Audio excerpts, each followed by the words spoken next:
우리 다 같이 한 마음으로 느헤미야 6장 15절의 말씀 같이 합독해 보도록 하겠습니다. 성벽 역사가 52일 만인 엘룰월 25일에 끝남에 아멘. 드디어 성벽의 재건이 52일 만에 완성이 되었습니다. 많은 학자들은 BC 444년 엘룰월 25일 태양력으로 하면은 8월에서 9월 정도로 말합니다. 9월 24일경에 BC 444년에 완성되었다라고 말을 합니다. 52일이 걸렸습니다. 누가 하셨습니까? 하나님이 하셨습니다. 이렇게 하나님께서는 당신께서 약속하신 건 반드시 이루십니다. 이걸 믿어야 된다는 겁니다. 하나님 말씀 변하지 않아요. 하나님 말씀 1.1획도 흐트러짐이 없습니다. 그대로 이루어지는 것입니다. 그래서 어떤 사람이, 여러분 어떤 성도님께서 기도응답을 받는가? 끝까지 믿음을 가지고 말씀 붙들고 기도하는 자는 반드시 기도응답을 받습니다. 그러나 중도 포기하는 자, 여러분 멈추는 자 기도응답 없습니다. 기도를 심으십시오. 그러면 기도의 열매를 맺게 되어 있습니다. 성경에서 이런 말을 합니다. 갈라디아서 6장 7절서부터 9절 말씀에 보니요, 스스로 속이지 말라. 하나님은 업신여김을 받지 아니하시나니 사람이 무엇으로 심든지 그대로 거두시로다. 믿으십니까? 심어야지 거두는 겁니다. 씨를 뿌리지도 않는데 물을 줘서는 안 되죠. 씨를 뿌리지 않는데요, 여러분 햇빛이 잘 들기를, 좋은 또한 이런 날씨가 있기를, 하늘에서 비가 내리기를 기대하면 안 되는 겁니다. 씨를 뿌려야지 그 다음에 물도 주는 것이고요, 그리고 좋은 하나님의 은혜를 사모하면서 하나님 좋은 날씨 주세요, 하나님 햇빛 주세요, 지금은 비가 필요합니다, 비가 내려주세요 라고 하는 것이지 씨를 뿌리셔야 되는 겁니다. 하나님을 업신여기서는 안 되는 것입니다. 우리가 뿌려야 되는 씨가 무엇입니까? 씨는 생명이죠. 말씀을 뿌리셔야 돼요. 말씀에 입각한, 말씀에 기준되는 순종의 씨를 뿌리셔야 돼요. 여러분 마음대로 씨를 뿌리고 기도응답 받기를 원합니다 하면 안 되는 겁니다. 그것은 기도응답 받을 수가 없어요. 언제나 그 기도는 말씀이란 테두리 안에서, 그 기도는 말씀이란 기준 안에서 기도를 하셔야 되는 겁니다. 그렇기 때문에 여러분들이 주장만 하는 것이 아니라, 주님께 아뢰기만 하는 것이 아니라 먼저 예배를 하고 기도를 하십시오. 예배를 한다는 것은요, 먼저 말씀을 듣고 내 기도를 점검하셔야 되는 겁니다. 귀를 막아버리고 눈을 감아버리고 여러분들이 그냥 기도한다면 그것은 기복주의입니다. 그것은 세상에 말하는 샤머니즘입니다. 그렇게 하는 것이 아니라 귀를 여십시오. 눈을 뜨십시오. 그래서 나의 기도의 제목이, 내 자녀를 향한 기도의 제목, 가정을 향한 기도의 제목, 또한 사업장과 일터와 자신의 인생을 향한 기도의 제목이 정말 말씀과 옳은 것인지, 이 말씀과 같이 가는 것인지는 점검해야 되는 겁니다. 그리고 여러분들이 그 말씀에 좀 비껴나가는 것이 있다면 과감하게 기도를 내려놓을 수 있어야 돼요. 나의 원대로 마옵시고 아버지 뜻대로 되기를 원하나이다. 자기를 deny, 부인할 수 있어야 되는 겁니다. 그래서 주님 우리에게 말합니다. 무엇이든지 심는 대로 그대로 거두리라.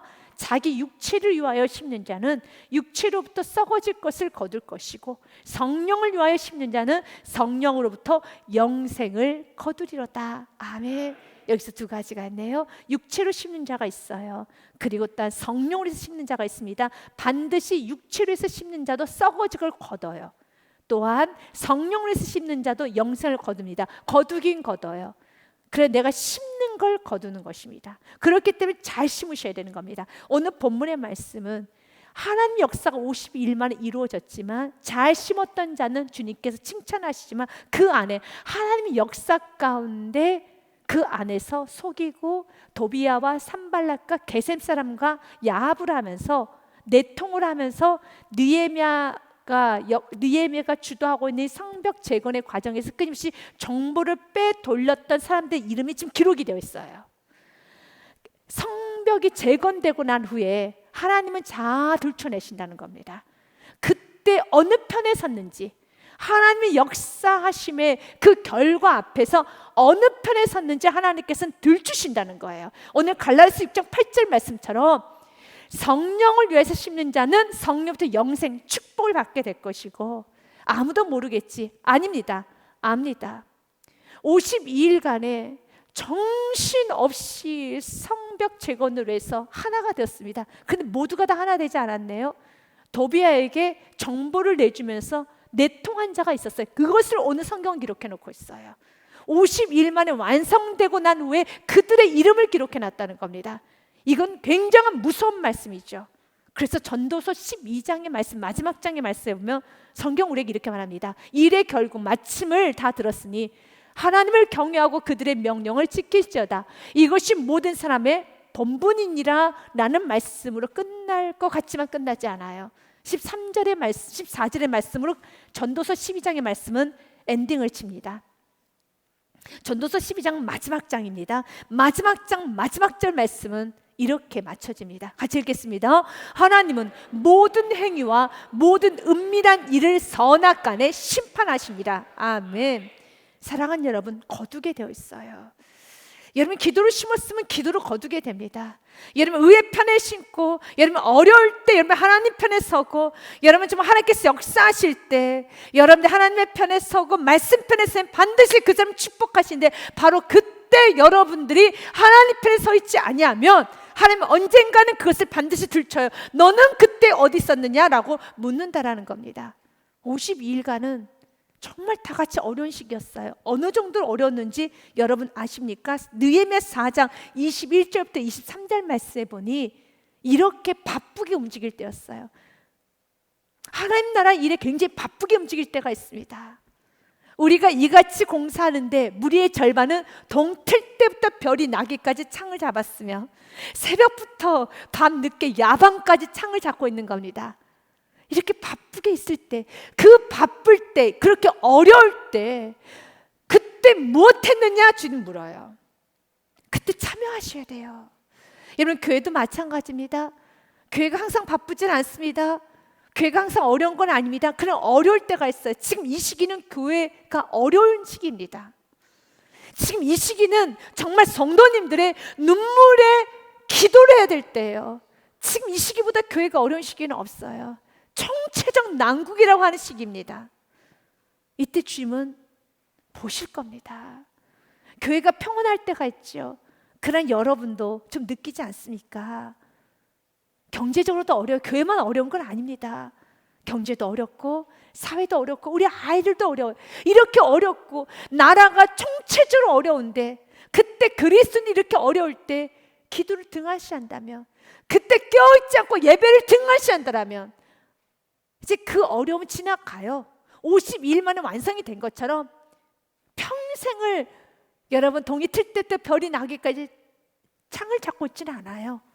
그러나 그때 그 시기에 그렇게 어려울 때 못했냐는 거죠. 오늘 성경 말합니다. 이렇게 바쁠 때 동틀 때부터 별이 나기까지 창을 잡았으며, 그때 내가 또 백성에게 말하기를 사람마다 그 종자와 함께 예루살렘 안에서 잘 지니 그 종자는 그들이 또한 여러분 부렸던 노예들이었어요. 하인들이었습니다. 하인들과 함께 귀족 주인 상관없어. 지금 귀족 주인, 지금 계급이 중요한 게 다 같이 성벽 안에서 자서 일을 해야 되는 거예요. 이때는 지금 모두 다 허리끈을 매야 되는 겁니다. 그 종자와 함께 예루살렘에서 잘 지니 밤에는 우리를 위해 파수하겠고 낮에는 일하리라 하고, 나나 내 형제들이나 종자들이나 나를 따라 파수하는 사람들이나 우리가 다 우리의 옷을 벗지 아니하였으며 물을 기르러 갈 때도 각각 병기를 잡았느니라. 옷도 못 벗어요. 항상 병기를 들고들 초긴장 상태입니다. 바로 그때 하나 되어서 일을 해야 되는 겁니다. 그때 다 같이 잠을 못 자요. 다 같이 피곤한 상태입니다. 다 같이 어려운 상태입니다. 그렇게 피곤하고 어려울 땐 우리 모두 다 같이 피곤해져 있어야 돼요. 근데 그때 피곤할 때 만약 내가 배불러서 내가 편안하게 살고 있으면 안 되는 겁니다. 여러분들 객관적으로 지금의 시기를 한번 봐보십시오. 지금 이 나라 이민족을 보십시오. 우리가 좀 여유 부릴 시기인가요? 아니면 지금은 좀 깨어서 기도가 많이 필요한 시기구나라고 느끼지 않습니까? 분별해 보십시오. 여러분들 분별하시기, 지금은 교회를 위해서 기도를 많이 해야 될 때구나. 지금은 더 모이게 힘쓰면서 더 깨어서 예배드려야 될 때구나. 지금은 정말 나라 민족을 위해서 기도가 많이 할 때이고 교회들을 위해서 기도를 많이 할 때구나라고 느껴지신다라면, 객관적으로 느껴지신다면 그렇게 해야죠. 지금 이때는 옷도 벗을 수가 없는 상황이에요. 그럼 이때 어떻게 되겠습니까? 심어야 돼요. 이렇게 죽을 힘을 다해서 일을 하고 깨어서 일을 하고 육신적으로 많은 고통이 있지만 그 모든 고통을 다 뒤로하고 이렇게 열심히 하는데, 그래서 선을 심는데, 그러나 그렇지 않은 자들도 있었어요. 오늘 본문의 말씀에 보면 이렇게 되어 있어요. 17절서부터 19절 말씀에 보니요, 또한 그때 유다의 귀족들이 여러 번 도비아에게 편지하였고, 도대체 왜 유다의 귀족들이 도비아하고 편지할 이유가 뭐가 있어요? 편지를 하고 있어요. 어떤 누군가는 기도를 하고 있고, 어떤 누군가는 일을 하고 있고, 어떤 누군가는 땀을 흘리고 있는데 뒤에서 쏙닥쏙닥 수근수근 이 말 저 말 하고 다니고 있다라는 거예요. 굉장히 성경은 여러분 실제적으로 좀 표현하고 있죠. 이것이 이렇게 중요할까? 이미 성벽이 완성이 되었고 51만 완성이 돼서 이제 페스티벌이 열어줘야 되는데, 그 페스티벌이 열어져야 되는 그 상황에서 이걸 아주 구체적으로 기록해 놨어요. 이 말은 무엇입니까? 우리들 보고 이제 이 말씀 듣고 경고를 받으라는 겁니다. 선을 행하라는 것이죠. 주님은 다 보고 있다는 겁니다. 너희들이 지금 편지 보내고 주고받고 있는 그 내용을 주님 보고 계시고 있다는 거예요. 여러 번 도비아에게 편지하였고 도비아의 편지도 그들에게 이르렀으니 서로 내통을 하고 있어요. 그래서 느헤미야가 이끌고 지금 성벽 재건하는 그 모든 내용을 전달하고 있어요. 전달하고 있습니다. 18절 말씀에 보니요, 도비아는 아라의 아들 스가냐의 사위가 되었고 도비의 아들 여호하난도 베레가의 아들 무슬람의 딸을 아내로 맞이하였으므로 유다에서 그와 동맹한 자가 많음이라. 적지 않네요. 맞아요. 모두 다 깨어있고 모두 다 여호와를 경외하며 모두 다 하나님을 사랑하고 성전을 사랑하는 것 같지만 모두 다가 아니에요. 성전을 사랑하고 유다 민족들이었습니다. 여러분, 유다에서 그와 동맹한 자가 많음이라. 성도들입니다. 성전 안에 거하는 자들입니다. 그런데 그 자들이 도비아과 산발랏, 하나님과 대적하는 대적의 무리들과 서로 야합을 하고 있다는 것입니다. 그래서 우리는 오늘 깨달아야 돼. 하나님, 내가 의의 병기가 되기를 원합니다. 내가 악의 편에 서기를 원하지 않습니다. 정말 언제나 하나님 편에 서기 원합니다. 하나님은요, 그 결과를 보여주세요. 그래서 로마서 6장 13절과 14절의 말씀이 우리 고백이 되어야 합니다. 너희의 지체를 불의의 무게로 죄 가운데 내주지 말고 오직 너희 자신을 죽은 자 가운데 다시 살아난 자같이 하나님께 드리며 너희 지체를 의의 무게로 하나님께 드리라. 아멘. 14절 말씀 같이 읽습니다. 죄가 너희를 주장하지 못하리니 이는 너희가 법 아래 있지 아니하고 은혜 아래 있습니다. 아멘. 언제나 은혜 아래 있으십시오. 어디서 내가 구원받았는지, 내가 어떻게 새 생명이 살아났는지, 내가 어떻게 회복이 되는지 그걸 잊어버리는 순간에 우리는 어느 순간에 유혹을 받아요. 어느 순간 내가 원하든 원하지 않든 어떤 유다인들은 이렇게 말할 겁니다. 저는요, 도비아가 그렇게 나쁜 사람인 줄 몰랐어요. 그렇게 산발랏이 하나님을 대적하는 무리인지 몰랐어요 라고 말씀하시는 분도 있을 겁니다. 그런 유다인들도 있을 겁니다. 그러나 죄는 죄예요. 그러나 또 한 번 되질문하고 싶습니다. 당신 안에는 성령님이 안 계시냐는 거예요. 그 성령님께서 왜 당신에게 이 사람은 옳지 않은 사람인 걸 왜 가르쳐주지 않았냐는 거예요. 내가 그 음성을 못 들었다라면 두 가지로 우리는 결론 내릴 수 있어요. 첫 번째, 구원받지 못했던 사람이든지, 두 번째, 내 안에 욕심이 있었다는 거죠. 내 안에 은혜가 사라져 버렸어요. 내가 어디서 구원받았는지를 모르는 거예요. 내가 어떻게 살아났는지를 모른다는 것입니다. 왜? 우리 안에 성령님은 우리가 죄된 길을 서지 못하도록, 여러분, 우리가 한 인생을 살면 얼마나 산다고 여러분 하나님과 대적의 자리에 서 있어야 되겠습니까? 우리는 기도하지, 하나님, 저는 매우 무지하고 저는 매우 우매해서 때로는 우리가 하나님의 뜻에 온전히 거하지 못할 수도 있지 않겠습니까? 저는 충분히 그럴 수 있다고 생각합니다.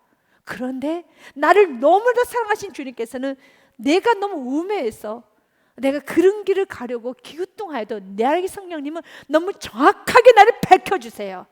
히브리서 4장 말씀 12절부터 13절 말씀은 이런 말씀이 있어요. 하나님 말씀은 살아있습니다.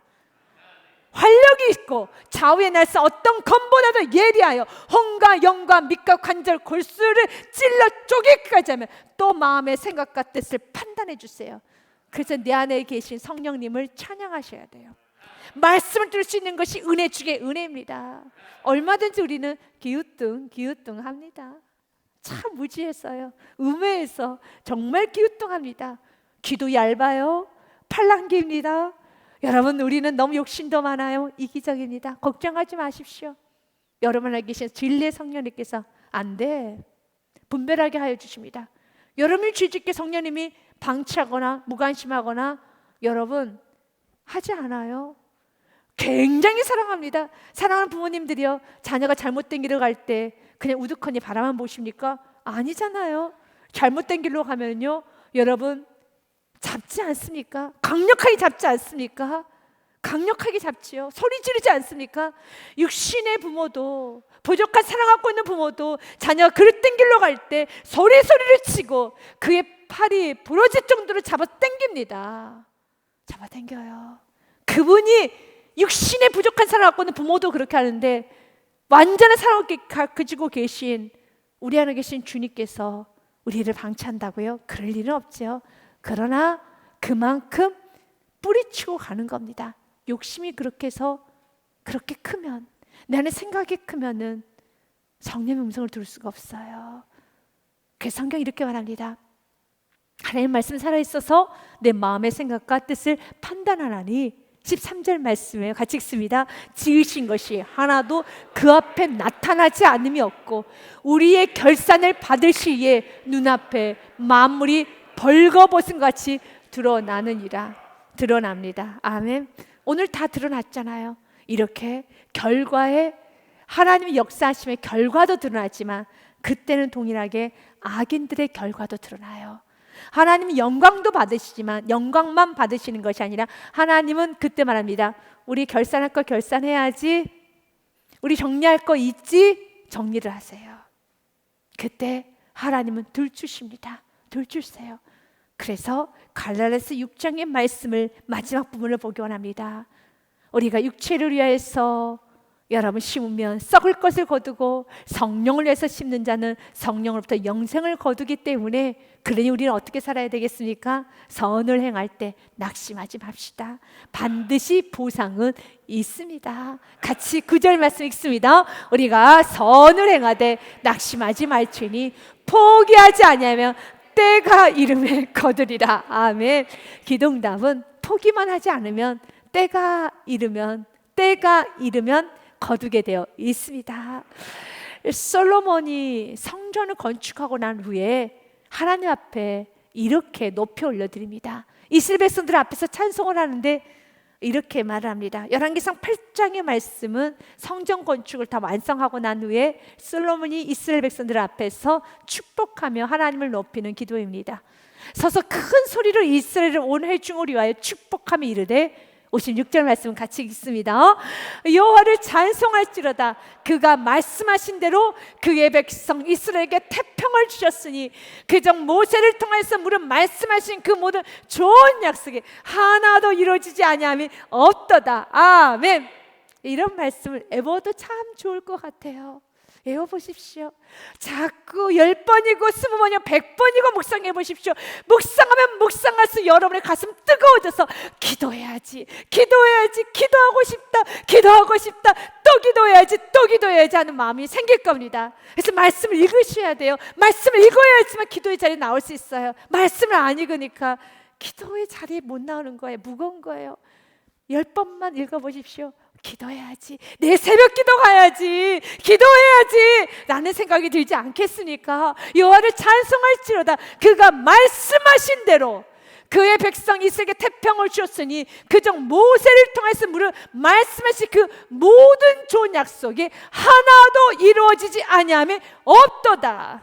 주님은 성실하십니다. 그래서 우리가 어떤 어떤 상황에서 기억해야 되는 말씀, 에레미야 예가 3장 말씀. 그분은 성실하시기 때문에 어떤 상황에서 손을 늘어뜨리지 마시고 아파하지 마시고 여러분 힘들어하지 마십시오. 이것을 내 마음에 담아 두었더니 그것이 오히려 나의 소망이 되어 싸우면, 아멘. 무슨 말씀 내 마음에 둬야 되겠습니까? 말씀으로 채우셔야 돼요.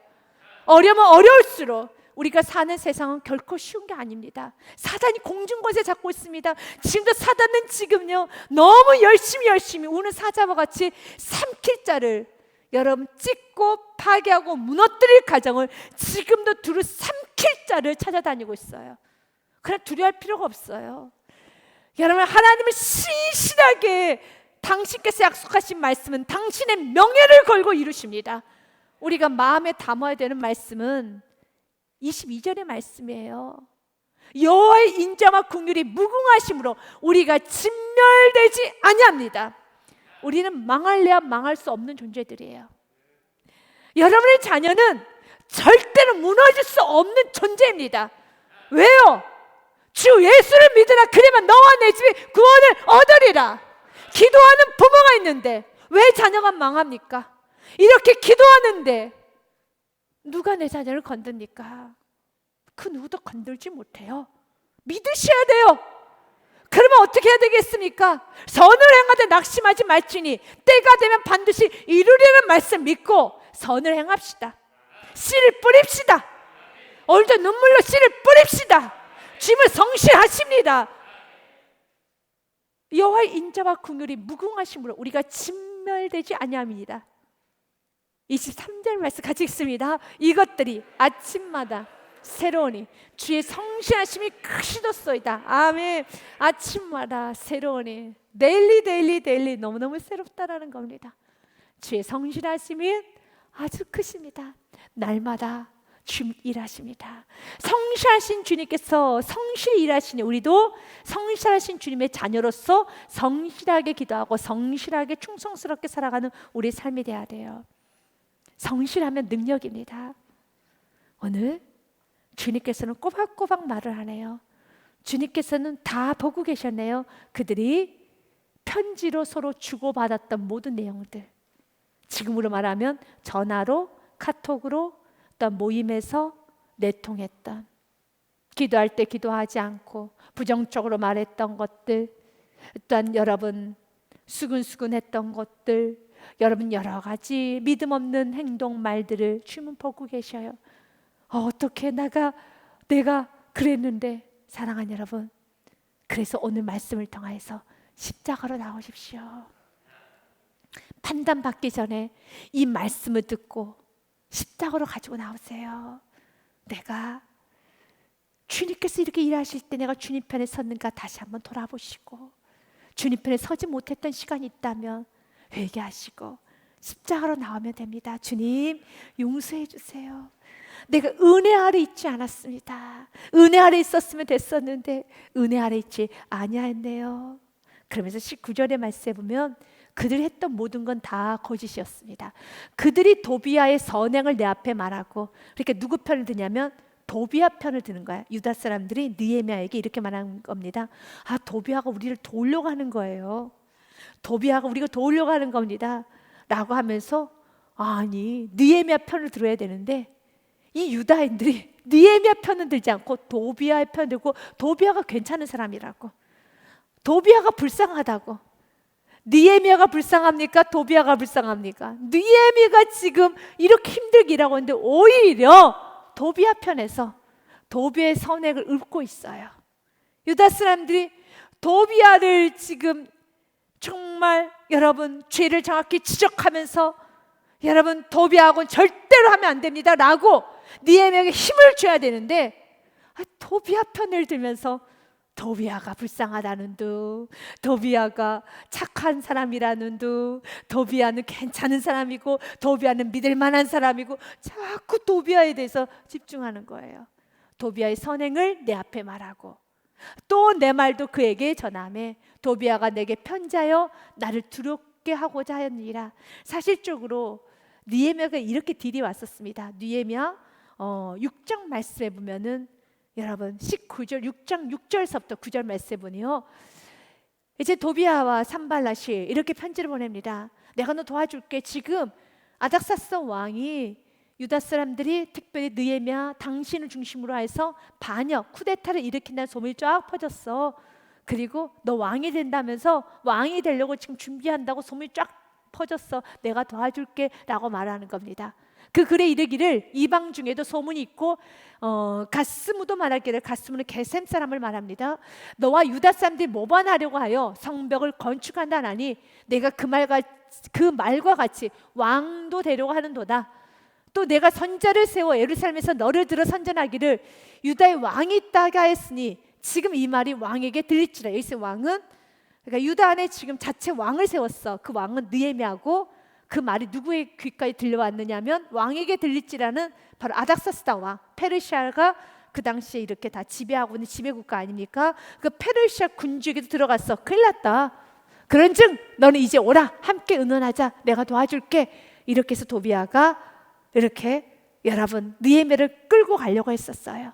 그래서 결국 느헤미야를 살해하려고 하는 계획이었었습니다. 그런데 유다 사람들이 도비아 편을 들면서 느헤미야 왜 이렇게 고집 부리느냐고, 느헤미야 지금 가서 지금 도비아 만나야 된다고, 도비아는 좀 착한 사람이라고, 도비아는 괜찮은 사람이라고. 지금 왜 이렇게 됐습니까? 유다 사람들이 왜 이렇게 됐나요? 왜 이렇게 주의 편에 서게 되나요? 그래서 우리 인생 가운데 하나님, 내가 하나님 편에 설 수 있는, 진리 편에 설 수 있는, 하나님 내가 악의 무리에 편들지 않는 내 인생이 되게 하여 주시옵소서. 이건 기도해야 돼요. 은혜 아래 있으면 분별이 생겨요. 그래 욕심 아래 있으면은 자꾸 도비아 편을 들게 돼 있어요. 그런데 내가 사람을 보내어 그에게 이르기를 내가 말한 바 이런 일은 없는 일이요 내 마음에서 지어낸 것이라 하였나니, 그러면서 정확히 느헤미야는 분별합니다.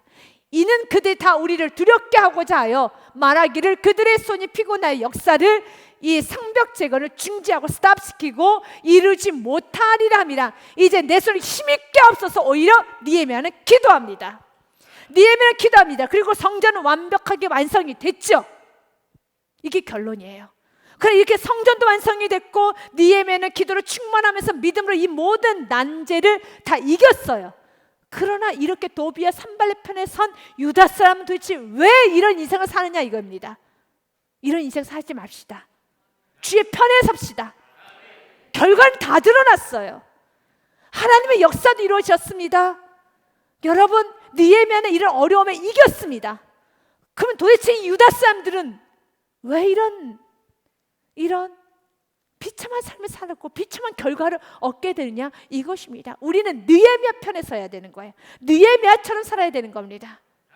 그래서 어떤 순간에도 하나님, 내가 주의 편에 설 수 있는 은총을 허락하여 주시옵소서. 결국은 이들이 이렇게 넘어지게 된 이유는 한 가지입니다. 욕심입니다. 그래서 마태복음 6장 24절 말씀부터 25절 말씀에 보니요, 한 사람이 두 주인을 섬기지 못할 것이니 혹 이를 미워하고 저를 사랑하거나 혹 이를 중히 여기고 저를 경히 여김이라. 너희가 하나님과 재물은 겸하여 섬기지 못하느니라. 가장 하나님과 강력하게 여러분 대체할 수 있는 힘이 있는 건 재물이에요. 물질을 내려놓으셔야 돼요. 그 물질이라는 것이 대단하게 내가 큰 빌딩을 갖는 거, 큰 오피스텔을 갖는 거, 큰 여러 배를 갖는 거, 그런 거 아닌 거 압니다. 25절 말씀에 보니 그 재물이라는 것이 먹고 입고 마시는 거예요. 먹고 입고 마시는 거 내려놓으셔야 됩니다. 그러므로 내가 너희에게 이르노니 목숨을 위하여 무엇을 먹을까, 무엇을 마실까, 몸을 위하여서 무엇을 입을까 염려하지 말라. 이거 굉장히 기본이죠. 세상의 사람들 이것을 가고 욕심 부렸다고 생각하지 않아요. 아니 이것은 당연히 살기 위해서 필요한 것이지. 맞아요. 살기 위해서 필요한 겁니다. 마치 그 재물과 하나님을 겸하여 섬기지 못하는 그 말씀에 그 재물을 오피스텔이나 빌딩으로 생각하시는 분이 있을 수도 있지만 아니에요. 나는 그런 재물 원하지 않고 나는 하나님만 섬깁니다. 내가 크고 과한 물질 빌딩 원하는 거 아니에요. 그냥 저는 그냥 좀 먹고 사는 거, 이것 때문에 고민이 됐어요. 그 성경 그 다음 절에 정확하게 말하는 거예요. 너희가 먹을 거, 입을 거, 마실 거 구하지 말라. 목숨이 음식보다 중요하지 않냐며 몸이 의복보다 중요하지 않느냐. 당연한 기본적 논리죠. 어떤 사람이 목숨과 음식과 바꾸겠습니까? 한 끼 식사 목숨과 바꾸시는 분이 있나요? 옷하고 몸하고 바꾼 사람 있을까? 없습니다. 근데 성경 그런 사람 있어요. 누가 그랬습니까? 야곱의 형이었던 에서. 팥죽 한 그릇에 그는 모든 영적인 축복을 바꿔버렸어요. 이게 성경 기록이 되어 있습니다.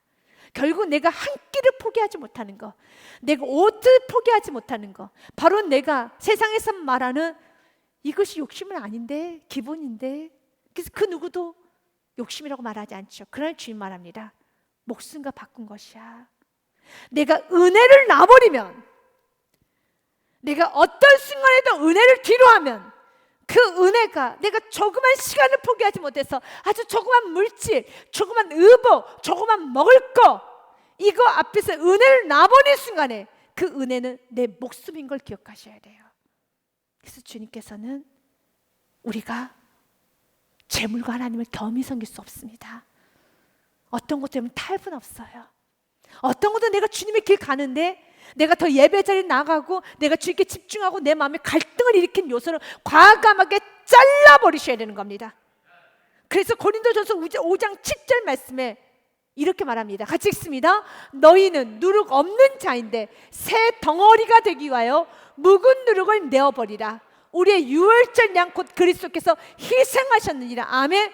예수 그리스도를 만난 예수의 자녀들은 새 덩어리가 되었지요. 묵은 누룩은 내버리셔야 돼요. 잘라내셔야 되는 겁니다.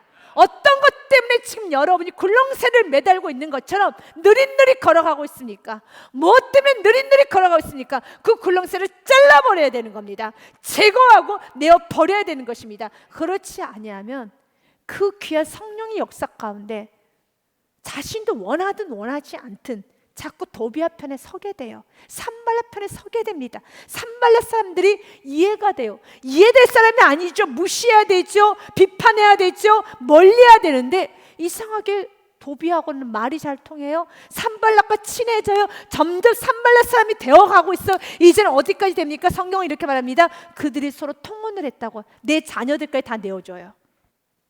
산발라에게 도비하게 내 자녀들까지 다 준다는 겁니다. 그러지 맙시다. 예배에 방해되는 모든 만남 모임 철저히 구분할 수 있어야 돼요. 결국 그들이 뭐를 원하는지 알아야 돼요. 내가 지금 무엇을 지금 맡고 있는지, 지금 내가 내게 뭘 못하게 하는지를 깨달아야 되는 겁니다. 하나님의 역사는 이루어집니다. 그래서 하나님께서 오늘도 말합니다. 이렇게 악한 사람들 편에 서 있는 것이 아니라 이제는 우리는 정말 뜨겁게 열정적으로 일하면서 하나님의 역사를 보고 같이 기뻐할 수 있는, 같이 끝까지 죽도록 충성하여서 그 남은 고난을 채울 수 있는, 남은 고난을 채워서 그 완성을 볼 수 있는 마지막까지 그 결론의 자리에 내가 머물 수 있는 인생이 되어야 됩니다. 그 결론의 자리에, 그 완성의 자리에 여러분의 석자의 이름이 있어야 돼요. 여러분 이름 세 글자가 있어야 됩니다. 그 결론에 있으셔야 되는 겁니다. 그리고 우리 이렇게 고백해야 됩니다. 16절 말씀에 보면요, 우리 모든 16절 말씀에요, 우리의 모든 대적과 주위에 있는 이방 족속들 이를 듣고 다 두려워하여 크게 낙담하였으니 그들이 우리 하나님께서 이 역사를 이루신 것을 알매니라. 아멘. 우리가 그 현장에 있어야 되는 겁니다. 그 마지막 승리 현장에 여러분의 이름, 여러분의 가정, 여러분의 다음 세대가 그 모든 축복을 다 거머쥐어야 되는 겁니다. 중간에 낙심해서 포기하지 마십시오. 끝까지 이기시는 신앙이 되어야 되는 겁니다. 그래서 시편 40편 말씀, 너무 귀한 말씀이죠. 15절과 16절 말씀에요, 나를 향하여 하하하하며 조사하는 자들이 자기 수치로 말미암아 놀라게 하소서. 16절 말씀 같이 읽겠습니다. 주를 찾는 자는 다 주 안에서 즐거워하고 기뻐하게 하시며 주의 구원을 사랑하는 자는 항상 말하기를 여호와는 위대하시다 하게 하소서. 아멘. 여호와는 위대하시다. 그 주에 있는 모든 사람들이 다 그렇게 말하기 원합니다. 사랑하는 여러분 기억하십시오. 반드시 지금 보상하여 주세요. 보상하여 주십니다.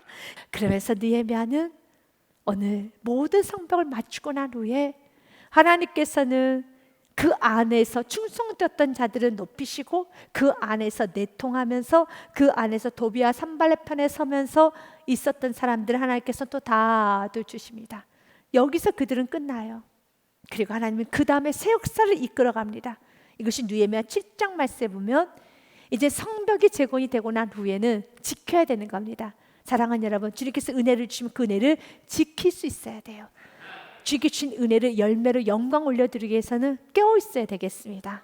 성벽이 건축이 됐어요. 문짝도 달고 문지기와 노래하는 자들과 레위 사람들 세운 후에 내 아우 하나네와 영문의 간원 하나네와 함께 예루살렘을 다스리게 했는데, 하나나는 충성스러운 사람이요 하나님을 경외함이 무리 중에서 뛰어난지라 라고 합니다. 이젠 성벽도 재건이 되었고 문짝도 다 달았어요. 좀 완벽합니다. 그런데 그곳에 그 모든 것을 관리할 수 있는 사람을 배치하기 시작합니다. 이제 직분자들을 배치합니다. 하나님께서 어떤 사람을 쓰시고 어떤 사람에게 직분을 주시는가? 두 가지네요. 충성스러운 사람과 하나님을 경외하는 사람을 하나님은 직분자로 세우세요. 교회가 세워지게 되면 하나님은 직분자들을 세우십니다. 그러면 그 직분자들이 갖춰야 되는 조건은 두 가지입니다. 바로 충성하고 하나님을 경외하는 자예요. 그 두 가지 조건이 맞아야 되는 겁니다. 그러면서 그 두 가지 조건을 맞았던 사람이 하나니와 하나냐입니다. 하나니는 여러분 혹시 기억할지 모르겠지만요, 느헤미야서 1장 2절 말씀에 보면은 느헤미야의 사촌입니다. 느헤미야가 수산성에서 술 맡은 관원장으로 있었을 때 예루살렘이 무너지고 황폐해졌다는 그 소식을 듣고 바로 느헤미야에게 전달해 줬던 그 동생, 그 사촌 동생입니다. 그런데 그 길이가 약 1600km예요. 그렇게 먼 거리를 그 충성스럽게 와서 느헤미야에게 전달해 줬어요. 그런 자는 하나님이 꼭 쓰십니다. 그렇게 충성스럽게, 거리가 얼마나 멉니까? 충성스럽게 있는 현장 그대로 다 보고할 수 있는 사람, 자기 생각을 제거하고 그대로 통로될 수 있는 사람, 그대로 정보를 그대로 제공할 수 있는 사람, 리더가 리더자의 역할을 할 수 있도록 정보를 끊임없이 제공해 주는 사람, 그 모든 걸 정확하게 하는 사람, 자기 생각을 넣어서 여러분 이 말 저 말로 리더자를 혼미케 하고 혼란케 하는 것이 아니라 사실을 그대로 잘 전달할 수 있는 충성스러운 사람. 그래서 잠언 25장 13절 말씀에 보면은요, 이렇게 되어 있습니다. 충성스러운 사람은, 충성된 사자는 그를 보낸 이에게 마치 추수하는 날의 얼음 냉수 같아서 능히 그 주인의 마음을 시원하게 하느니라. 아멘. 시원하게 해야 되는 겁니다.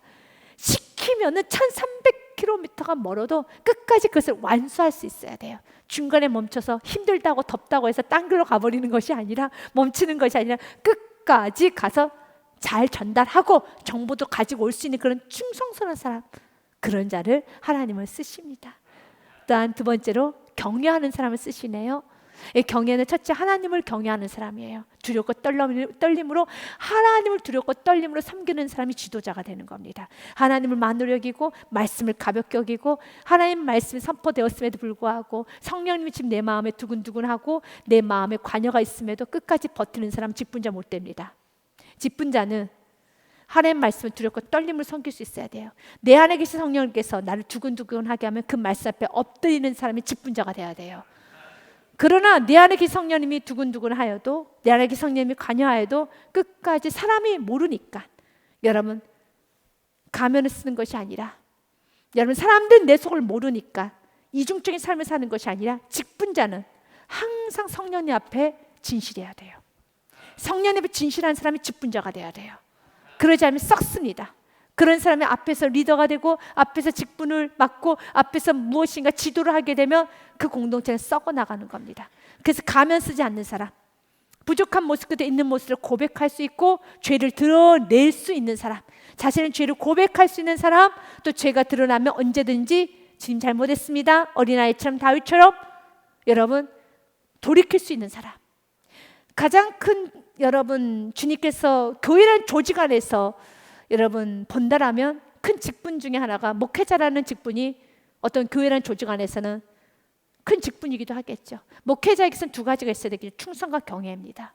충성이라는 것은 끝까지 고지곳대로 충성스럽게 주님께서 주시는 말씀을 매일매일 쉬지 않고 날마다 성도님들의 표정 변화 상관없이, 숫자 상관없이, 분위기가 상관없이 그냥 계속적으로 말씀만 충성스럽게 성실하게 전하는 것이 이제 직분자, 목회자의 기본이고요.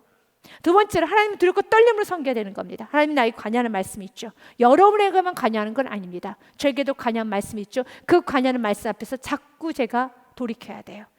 그런데 가면을 쓰게 되면 전 내적으로 썩지요. 피폐해지게 되죠. 피폐해진 상태에서 말씀을 전한다? 그것은 굉장히 위험해요. 그래서 직분자들은 하나님 말씀 앞에 진실하셔야 돼요. 그래서 성경은 말합니다. 하나님을 경외함이 무리 중에서 뛰어난지라. 잠언 19장 23절 말씀에도 이렇게 되어 있습니다. 여호와를 경외하는 것은 사람으로 생명에 이르게 하는 것이라. 경외하는 자는 족하게 지내고 재앙을 당하지 아니하리라. 아멘. 잠언 24장 21절 말씀 같이 읽겠습니다. 내 아들아, 여호와와 왕을 경외하고 반역자와 더불어 사귀지 말라. 아멘. 언제나 하나님을 또한 이 땅에 세운 여러분 여러 지도자를 경외할 수 있는, 반역하는 대적자들과는 더불어 사귀지 않는 축복이 있으시길 주님으로 축복드립니다. 말씀 정리하겠습니다. 오늘 귀한 말씀을 통해서 하나님의 역사는 이루어졌습니다. 그 안에서 의의 일꾼도 있었고 이렇게 내통한 자도 있었습니다. 그리고 하나님께서는 또한 잘 건축이 되고 난 후에 세워졌던 직분자들을 세우기 시작합니다. 그 직분자들은 경외함이고 충성입니다. 하나님께서는 여러분 지경을 확장하여 주시고 여러분들의 축복을 주실 겁니다. 다시 한번 가정 안에 경외, 충성을 점검해 보십시오. 여러분 자신을 점검해 보셔서 우리가 언제나 정직한 예배자로, 진실한 예배자로, 가리지 않는 예배자로 우리 한번 다윗과 같은 그런 삶을 살아가시길 주님의 이름으로 축복드립니다.